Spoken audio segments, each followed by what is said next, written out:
Good morning students. BA part first में हम second paper पढ़ रहे हैं और हमारा जो टॉपिक चलेगा भारतीय राजनीतिक विचारकों में वो है महात्मा गांधी।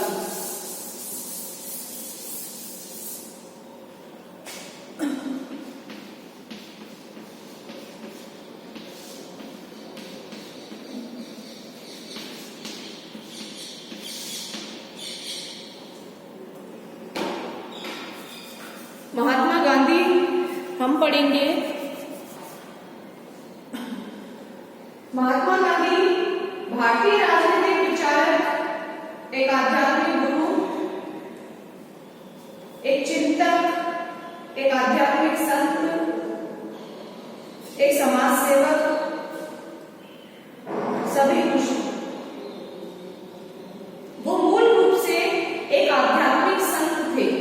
इनका मूल उद्देश्य जो था महात्मा गांधी का, वो धार्मिक जीवन व्यतीत करना था, लेकिन महात्मा गांधी की धर्म संबंधी धारणा जो है वो पारलौकिक नहीं वरन लौकिक थी। वे मानवता की सेवा को ही वास्तविक धर्म समझते थे। महात्मा गांधी के जीवन काल की परिस्थितियां ऐसी थी कि उन परिस्थितियों के कारण महात्मा गांधी को राजनीतिक क्षेत्र में प्रवेश करना पड़ा। स्वयं महात्मा गांधी के शब्दों में, मैं उस समय तक धार्मिक जीवन व्यतीत नहीं कर सकता जब तक कि स्वयं को संपूर्ण मानवता के साथ एकीकृत नहीं कर लेता। तो महात्मा गांधी जो है, उन्होंने भारतीय राजनीति को ही नहीं, भारतीय समाज को भी, साथ ही उन्होंने विश्व को भी धर्म के नाम पर या नैतिकता के नाम पर ऐसे ऐसे सिद्धांत दिए। उनके लिए धर्म जो था वो हिंदू, मुस्लिम, सिख, ईसाई कोई समुदाय विशेष नहीं था। उनके लिए धर्म था अपने कर्तव्य का पालन करना, वही उनके लिए धर्म था। गांधी जी की जो विचारधारा थी उसका आधारभूत तत्व यह है कि अपने मूल रूप में मानव और मानव जाति की जितनी भी समस्याएं हैं उन सभी को दूर किया जाए और ऐसी स्थिति में मनुष्य सही अर्थों में मानव बन जाएगा और अपने समस्त सामाजिक, आर्थिक तथा राजनीतिक कार्यों को अंतरात्मा की पुकार के अनुसार करे। तो समाज अथवा विश्व में दुख, संकट तथा समस्या जैसी चीजें रह ही नहीं सकती। गांधी जी जो है वो व्यक्तिगत कार्य और राजनीतिक कार्यों में भी अंतर नहीं मानते थे। उनके अनुसार जितने भी कार्य हैं वो सब एक से हैं। राजनीति और नीति एक ही सिक्के के दो पहलू हैं, क्योंकि वो कहते थे नैतिक कार्य जो है वो भी राजनीतिक कार्य है, क्योंकि वो राजनीति के अंदर धर्म और नैतिकता को शामिल करना चाहते थे। वो कहते थे ऐसी राजनीति जिसके अंदर धर्म नहीं है, नैतिकता नहीं है, वो राजनीति सही नहीं है, वो भ्रष्ट बन जाएगी। अगर उसमें से धर्म और नैतिकता निकाल दिए जाएंगे तो वो राजनीति भ्रष्ट राजनीति कहलाएगी। तो सबसे पहले गांधी जी का जीवन परिचय।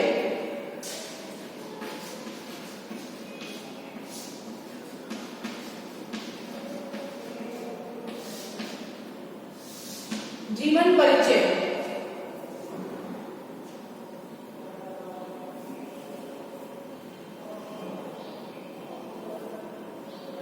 महात्मा गांधी जो थे वो दार्शनिक से अधिक व्यवहारिक व्यक्ति थे और उनके जीवन का सबसे बड़ा गुण ये था कि जो आदर्श उनके हृदय में घर कर लेता था उसे वो व्यवहारिक जीवन में उतारते थे और स्वयं अनुभव प्राप्त कर लेने के बाद ही उसे वे दूसरे के सम्मुख रखते थे। उनके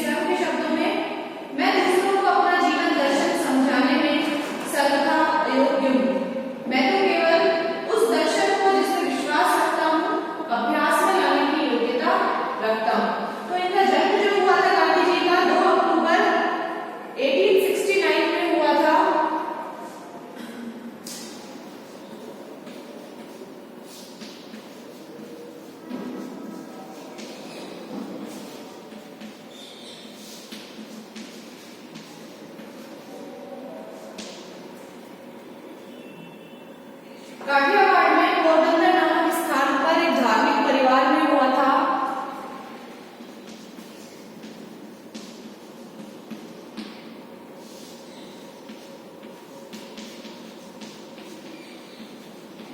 गुजरात में है ये।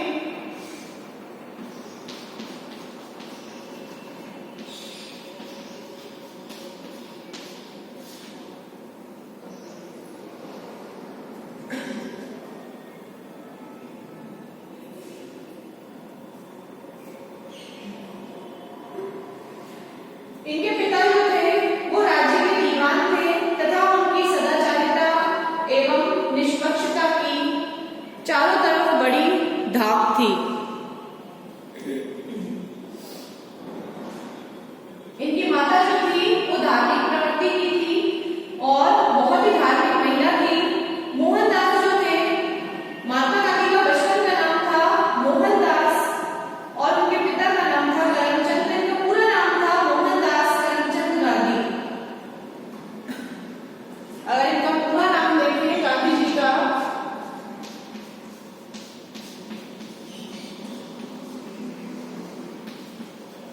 मोहनदास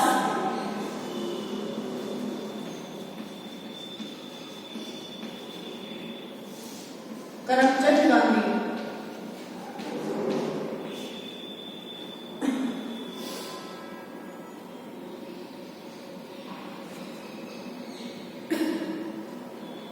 मोहनदास स्कूल में एक साधारण योग्यता के किंतु समय के बहुत पाबंद और शिक्षकों के आज्ञाकारी विद्यार्थी थे। मैट्रिक की परीक्षा पास करने के बाद 1888 ईस्वी में उनको कानून पढ़ने के लिए इंग्लैंड भेज दिया गया। तो गांधी जी जो है सन 1891 ईस्वी में लंदन से लौटे थे और उन्हें वकालत करनी उन्होंने प्रारंभ कर दी थी।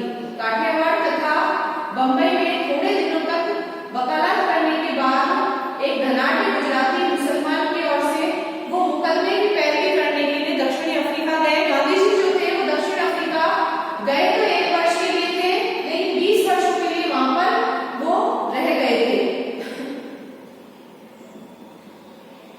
दक्षिण अफ्रीका की सरकार के एशियाटिक रजिस्ट्रेशन एक्ट के विरुद्ध उन्होंने सत्याग्रह किया 1906 के अंदर और वो सफल रहा था।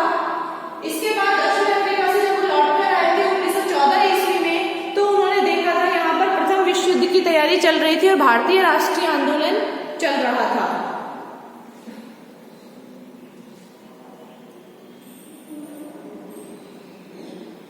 तो भारतीय राजनीति में प्रवेश उन्होंने 1914 में किया था। सन 1914 में भारतीय राजनीति में प्रवेश, जो भारतीय राष्ट्रीय आंदोलन चल रहा था, देश की आजादी की जो लड़ाई चल रही थी, उसमें गांधी जी ने 1914 में प्रवेश किया था।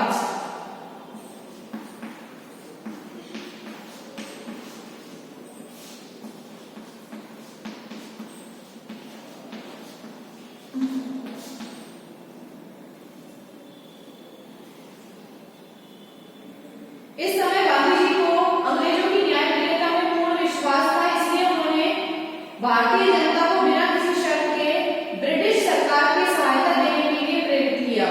गांधी जी ने भारत में अपना राजनीतिक जीवन जो है वो चंपारण के सत्याग्रह से प्रारंभ किया और इस क्षेत्र में नील की खेती करने वाले जो कृषक थे उन पर गोरे जमींदारों के अत्याचार करने के लिए सरकार को एक कमीशन नियुक्त करने के लिए बाध्य किया। इसी तरह से उन्होंने खेड़ा में भी और अहमदाबाद में भी मजदूर आंदोलनों को नेतृत्व प्रदान किया और सफल रूप से सत्याग्रह किया। गांधी जी जो थे एक राजभक्त भारतीय थे और 1918 के अंदर जो रोलर एक्ट आया था, ब्रिटिश सरकार ने जो रोलर एक्ट लाया था, उसमें वो एक दमनकारी कानून के रूप में जब वो पास किया, तो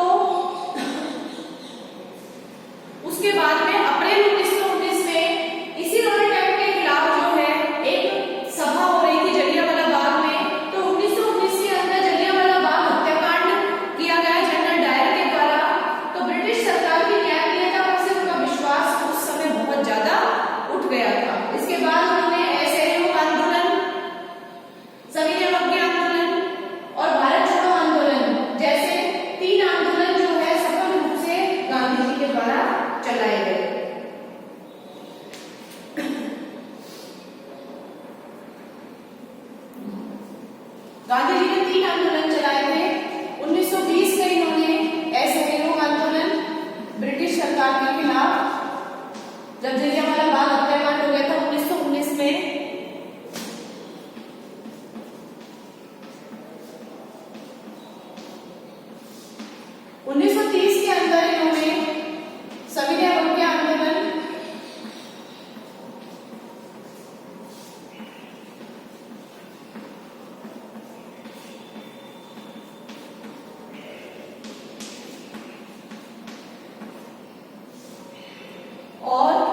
उसके बाद 1942 के अंदर इन्होंने अंग्रेजों भारत छोड़ो आंदोलन,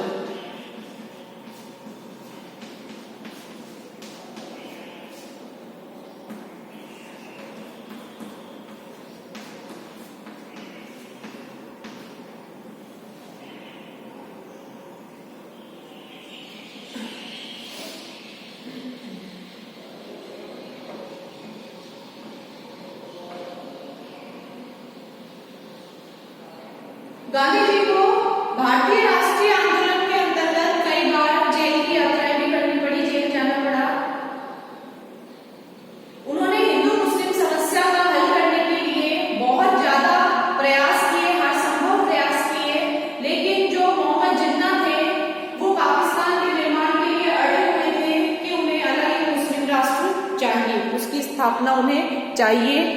गांधी जी ने भरसक प्रयत्न किया कि देश का विभाजन ना हो, बंटवारा ना हो, लेकिन मोहम्मद जिन्ना के द्वारा नहीं माने गए मोहम्मद जिन्ना, और उन्होंने 1947 के अंदर भारत पाक विभाजन करवाया।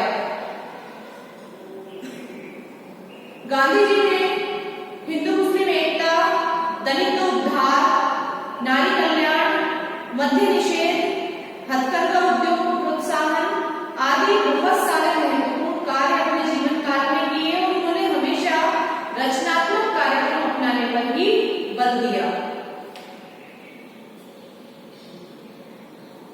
1947 में भारत की स्वतंत्रता जो थी बहुत सीमा तक गांधी जी के प्रयत्नों का ही परिणाम थी। 1947 में भारत की स्वतंत्रता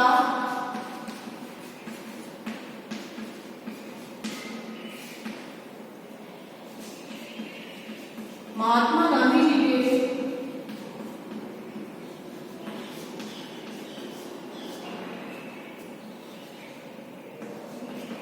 प्रयासों का ही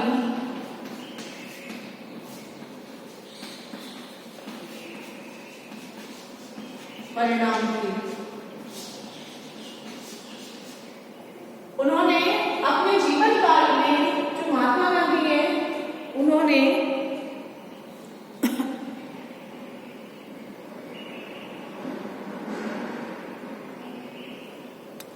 अपने जीवन काल में रचनात्मक कार्यक्रम अपनाने पर बल दिया। उन्होंने अपने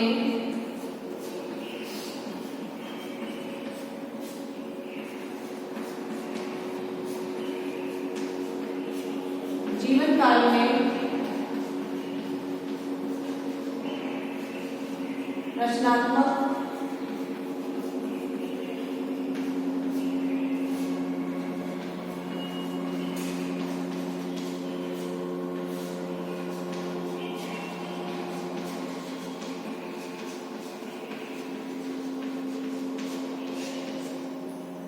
अपनाने पर ही उन्होंने बल दिया था।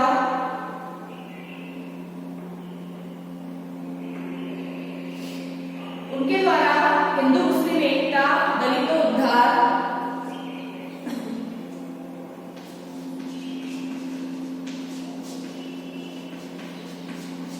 उनके द्वारा हिंदू मुस्लिम एकता,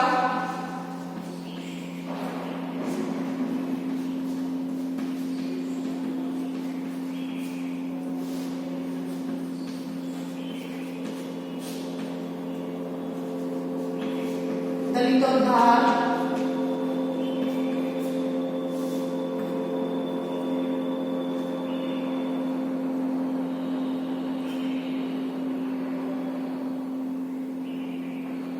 नारी कल्याण, मद्य निषेध,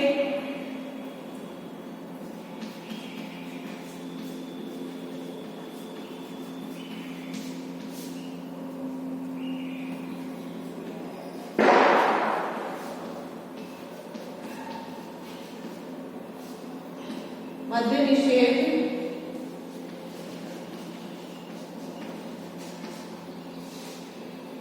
हथकरघा उद्योग,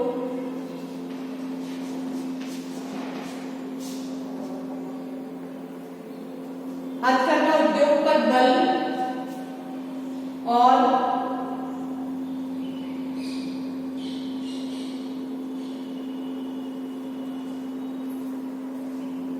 उद्योग को प्रोत्साहन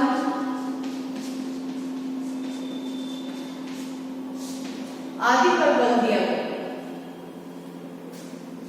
आदि पर बल दिया गया।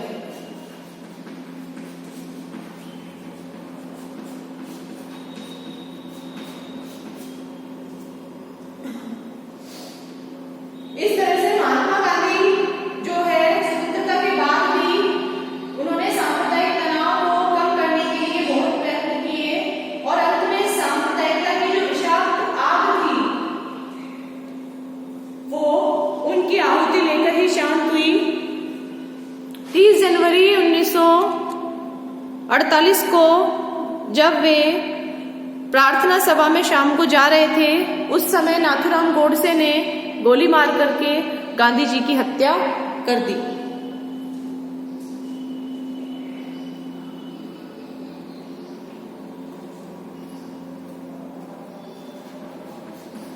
आजादी के बाद सांप्रदायिकता की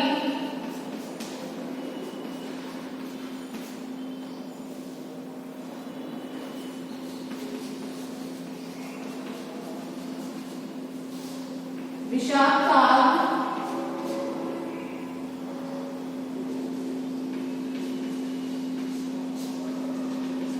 उनकी आहुति देकर ही शांत हुई।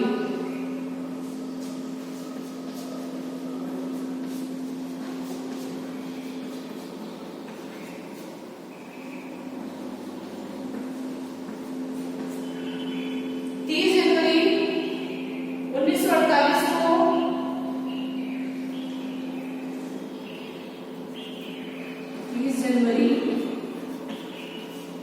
1948 को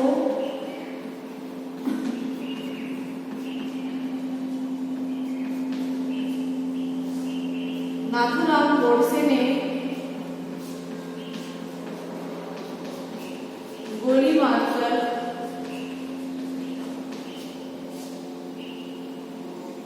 उनकी हत्या कर दी।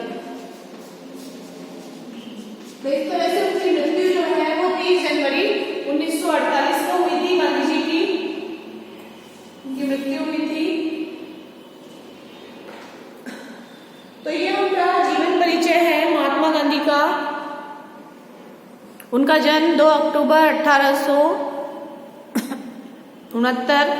1869 काठियावाड़ में पोरबंदर नामक स्थान पर हुआ था। पूरा नाम उनका मोहनदास करमचंद गांधी था। 1914 में उन्होंने भारतीय राजनीति में प्रवेश किया था। उससे पहले वो दक्षिण अफ्रीका गए थे। दक्षिण अफ्रीका वो एक केस के सिलसिले में गए थे। वकालत उन्होंने इंग्लैंड से वकालत की परीक्षा पास की। जब वो इंग्लैंड से वकालत करके लौटे तो बंबई में जब उन्होंने वकालत प्रारंभ की तो वो ज्यादा नहीं चली। फिर उन्होंने एक मुस्लिम जो कंपनी थी उसके केस के सिलसिले में उन्हें दक्षिण अफ्रीका जाना पड़ा। गांधी जी दक्षिण अफ्रीका 1 वर्ष के लिए गए थे, लेकिन वहां पर 20 वर्षों के लिए वो रुक गए और वहां पर उन्होंने सत्याग्रह आंदोलन भी चलाया और कार्य होने का जो वहां पर भेदभाव होता था, भारतीयों के साथ जो भेदभाव किया जाता था उसके खिलाफ भी उन्होंने आवाज उठाई थी, रंगभेद नीति के खिलाफ। उसके बाद 1914 में जब वो भारत लौटे तो उन्होंने भारतीय राजनीति में प्रवेश किया, क्योंकि उस समय भारत के अंदर राष्ट्रीय आंदोलन चल रहा था, आजादी की लड़ाई चल रही थी और इसमें गांधी जी ने नेतृत्व प्रदान किया। महात्मा गांधी ने जब वो राजनीति में प्रवेश किया था तब वो अंग्रेजों की न्यायप्रियता में विश्वास करते थे, लेकिन बाद में जब 1918 में जब रोलट एक्ट आया और 1919 के अंदर जब जलियांवाला बाग हत्याकांड हुआ तो गांधी जी के ऊपर से गांधी जी जो है उनके मन से अंग्रेजों की न्यायप्रियता है उस पर से विश्वास उठ गया। इसके बाद उन्होंने अंग्रेजों के खिलाफ जो है 3 आंदोलन चलाए।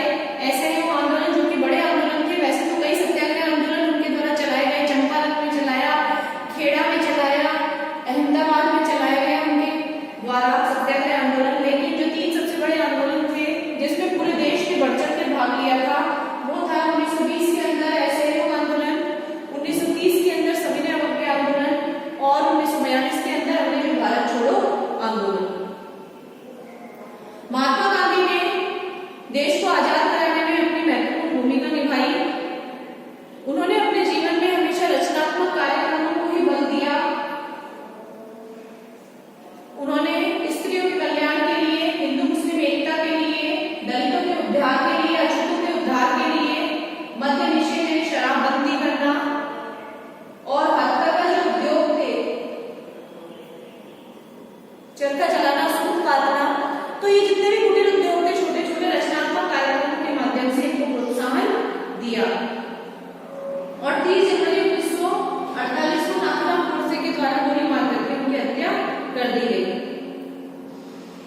उनकी मृत्यु के समय जो महान वैज्ञानिक थे आइंस्टीन, उन्होंने कहा था कि आगे आने वाली पीढ़ियां शायद ही विश्वास कर सकेंगी कि उन जैसे हार्ड मास का पुतला कभी इस भूमि पर पैदा हुआ था।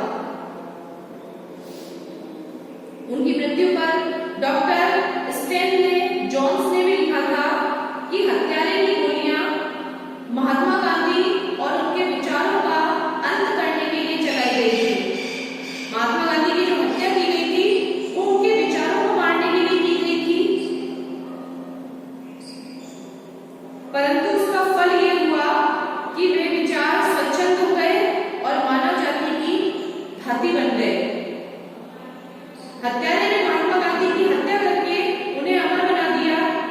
मृत्यु में वे अपने जीवन की अपेक्षा और अधिक बलशाली हो गए कि जितनी ख्याति उनको जीवन काल में प्राप्त हुई उससे कहीं ज्यादा ख्याति उन्हें उनकी मृत्यु के बाद प्राप्त हुई। उनके द्वारा जो अपनाए गए जो सिद्धांत थे, उनके द्वारा दिए गए जो उद्देश्य सिद्धांत थे, उन्हें आज भी भारतीय राजनीति में ही नहीं बल्कि विश्व की राजनीति में भी अपनाया जाता है। उनके द्वारा दिया गया धर्म का सिद्धांत, उनके द्वारा दिया गया सत्य अहिंसा का सिद्धांत, सत्याग्रह का सिद्धांत, तो ये सारे जितने भी सिद्धांत गांधी जी ने अपने जीवन काल में दिए थे, ये कहीं ना कहीं प्रत्येक मनुष्य के जीवन काल में और प्रत्येक राज्य व्यवस्था के शासन काल में काम आने वाली बातें हैं। नोट कर लीजिए आप इसे।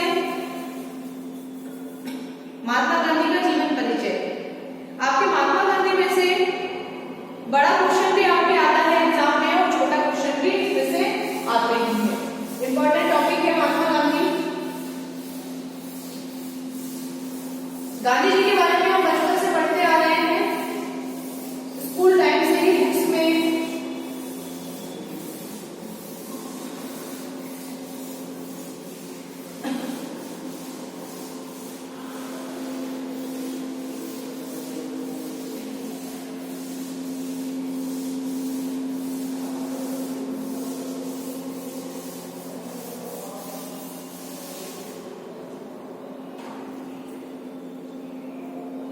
इसके बाद में है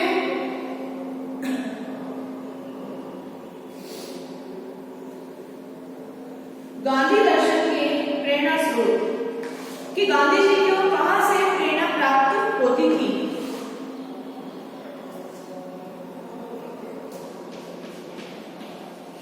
गांधीवादी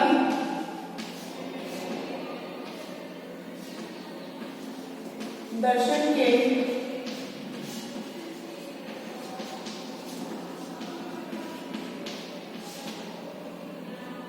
प्रेरणा स्रोत।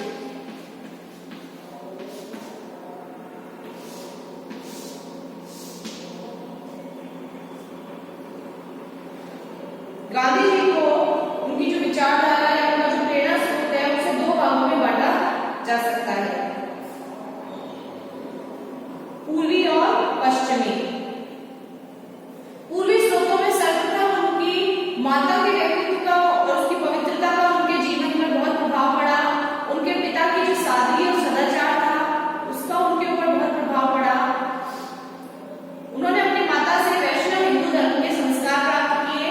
उनके जीवन और विचार पर अन्य प्रभावों में जैन, बौद्ध धर्म, गीता, उपनिषद, भारत के विभिन्न साधु संतों के उपदेश, प्रमुख रूप से जैन साधक श्री रायचंद्र जी के संकल्प का उल्लेख किया जाता है।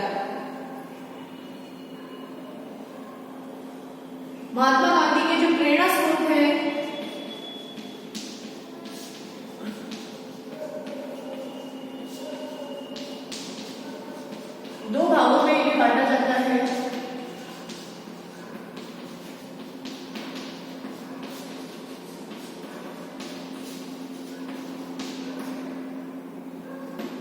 पहला है पूर्वी, जिस पूर्वी स्रोत में माता पिता के आचार विचार व संस्कार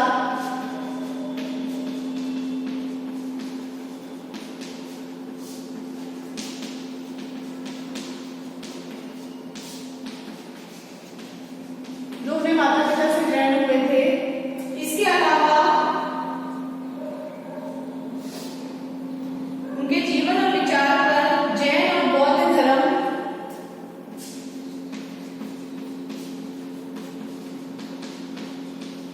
जैन व बौद्ध धर्म, हिंदू धर्म व उपनिषद,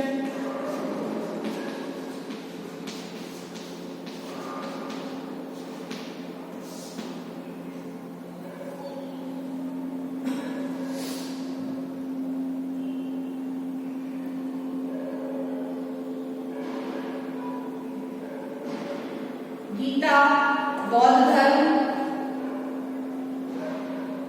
भारत के विभिन्न साधु संतों के उपदेश, गीता व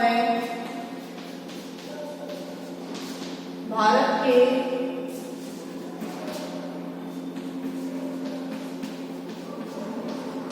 विभिन्न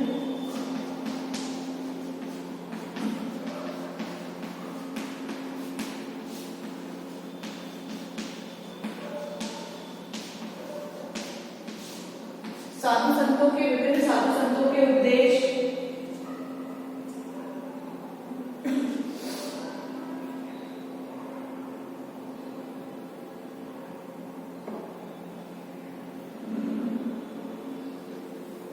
प्रमुख रूप से जैन साधक श्री रायचंद्र जी के संपर्क का उल्लेख किया जाता है। प्रमुख रूप से जैन साधक जो थे श्री रायचंद्र जी,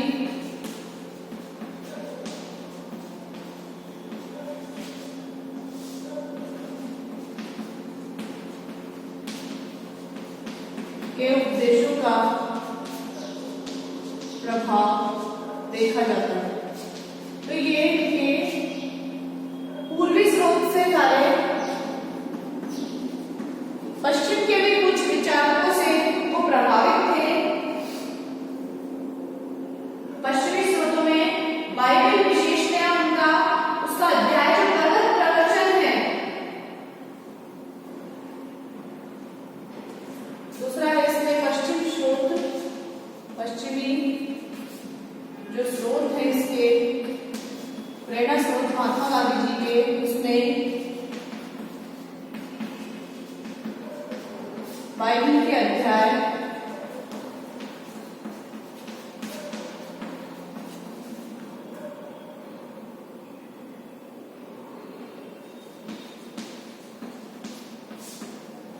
प्रगत प्रवचन, वर्गत प्रवचन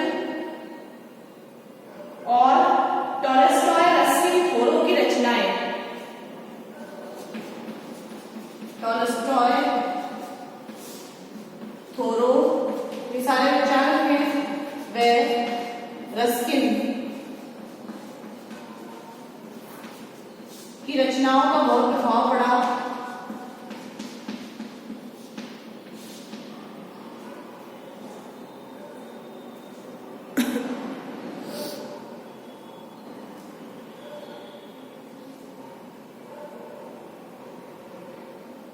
इनकी जॉन रस्किन की पुस्तक अनटू दिस लास्ट, जो जॉन रस्किन थे विचारक, इनकी जो पुस्तक थी वो बहुत प्रसिद्ध थी,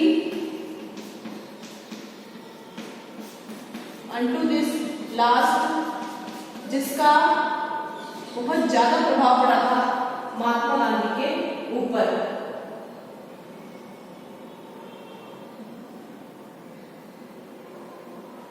इसके अलावा गांधी जी पर कार्लाइल की वीर पूजा, कार्लाइल की वीर पूजा और हजरत मोहम्मद और उनके उत्तराधिकारियों के जीवन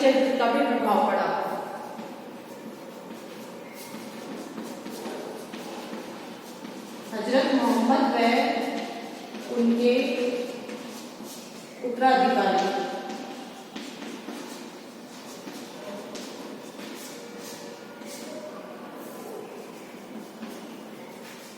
का भी प्रभाव पड़ा।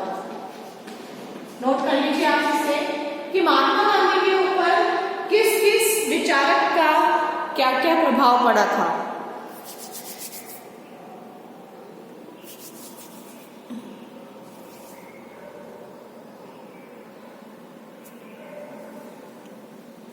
महात्मा गांधी के पूर्वी स्रोत और पश्चिमी स्रोत, उनके प्रेरणा स्रोत दोनों ही रहे हैं। पूर्व से यानी कि भारत से भी उन्होंने बहुत सी चीजें सीखी हैं और पाश्चात्य सभ्यता संस्कृति के जो विचारक थे, पश्चिमी विचारक थे, उसमें से भी उन्हें बहुत ज्ञान प्राप्त